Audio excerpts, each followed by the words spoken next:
Which of the following is correct about imbibition. तो correct word पर हम यहाँ पर फोकस करेंगे। इसमें यहाँ पर 3 स्टेटमेंट्स हैं और तीनों स्टेटमेंट में से कौन सी सही है या चारों सही है इम्बाइबेशन के लिए, वो देखना है। It requires Sai W. Sai W क्या था? वाटर पोटेंशियल को डिनोट करने का साइन। तो it requires water potential gradient between the absorbent and the liquid imbibe. अगर यहाँ पर इम्बाइबेशन करवाना है तो इम्बाइबेशन कराने के लिए जिस सरफेस पर हम यहाँ पर लिक्विड को एब्जॉर्ब कराएंगे उसको क्या बोला है? एब्जॉर्बेंट। एंड जो लिक्विड उस सरफेस पर एब्जॉर्ब हो रहा है दैट इज लिक्विड इम्बाइब। तो इन दोनों के बीच में एक एफिनिटी, एक रिलेशनशिप होना चाहिए, पहला पॉइंट। दूसरा, इन दोनों के बीच में वाटर पोटेंशियल ग्रेडियंट होना चाहिए। अगर डिफरेंस नहीं होगा तो वाटर अपनी हायर कॉन्सेंट्रेशन से लोअर कॉन्सेंट्रेशन से एब्जॉर्ब नहीं होगा या एब्जॉर्ब नहीं होगा सरफेस पर। तो इसीलिए यहाँ पर इम्बाइबेशन के लिए एक मेन पॉइंट ये है कि एक वाटर पोटेंशियल ग्रेडियंट होना बहुत जरूरी है। वाटर पोटेंशियल ग्रेडियंट किसमें? जो लिक्विड है, और वो जो लिक्विड इम्बाइब हो रहा है किस पर? उस सरफेस पर, यानी एब्जॉर्बेंट पर। तो ये बिल्कुल सही है। Statement B, it requires affinity between the absorbent and the liquid, जो इम्बाइब्ड है, ये भी सही है। अगर यहाँ पर अफिनिटी या इंटरैक्शन नहीं होगा तो वो लिक्विड जो है वो एब्जॉर्ब नहीं होगा, इम्बाइबेशन नहीं होगा। तभी एक कंडीशन लिखी जा रही है कि इम्बाइबेशन कराने के लिए हाइड्रोफिलिक सॉलिड कोलॉइड्स होने चाहिए। तो ये भी बिल्कुल सही है, एक अफिनिटी प्रेजेंट होनी चाहिए।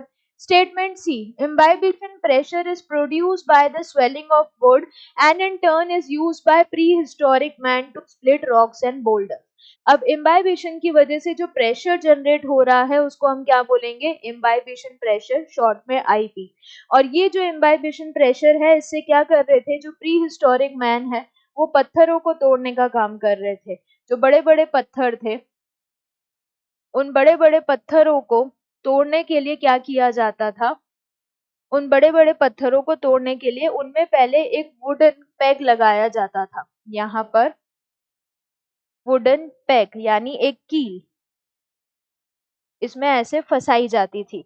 तो ये क्या हो गया? एक वुडन पेग। Wooden peg. अब इस वुडन पेग में क्या कर रहे थे? इसको वाटर डाल रहे थे, यानी इसको वेट कर रहे थे।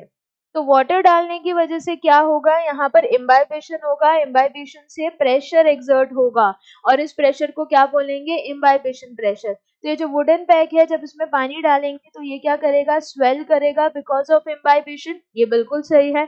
स्वेल करने की वजह से यहाँ पर क्या होगा? ये क्रैक्स डेवलप करेगा। इन पत्थरों में इधर ऐसे क्रैक्स डेवलप होंगे। तो यहाँ पर क्या होगा? Cracks develop on rocks.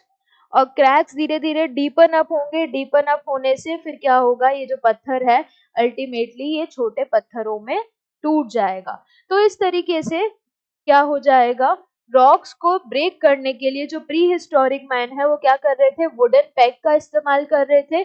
इस वुडन पैक में पानी डाल रहे थे जिससे इम्बाइबेशन से वो स्वेल कर रहा था, वो इम्बाइबेशन प्रेशर एक्सर्ट कर रहा था और क्रैक डेवलप करके रॉक्स को ब्रेक कर रहा था, स्प्लिट कर रहा था।